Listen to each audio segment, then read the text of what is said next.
I'm Jonathan Hodgson.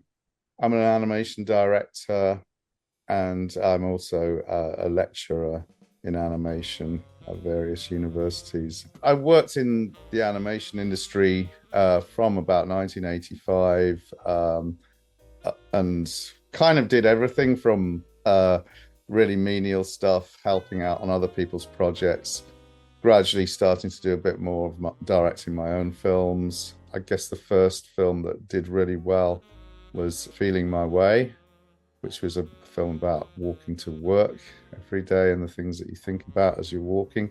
And then I won BAFTA for Roughhouse, which was fully financed by France. So that was kind of done while I was teaching. And then in the last few years, I've been developing a new film, Taking the Plunge, which has just got funding. I started on the film and television course at the Royal College of Art because there wasn't an animation MA at that time. So we were lumped in with a lot of film students and TV students. When I first arrived at the RCA, I was already working on a film called Nightclub, which I'd started when I was at Liverpool. Just as I was leaving Liverpool, I was doing sketches in bars and clubs. I started animating the sketches directly from my sketchbooks, not even planning what I was going to do with them, just kind of animating straight ahead and just seeing what happened, really. And that became a film which I finished in the second term of my first year at the RCA. And that was kind of the most successful project that I worked on.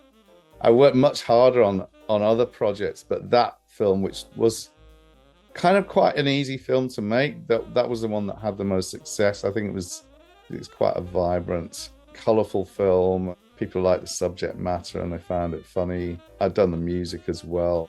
The RCA really helped me with the festival distribution. It won a prize at Annecy and London Film Festival and about four other awards around the world. So I had quite a lot of success with that film.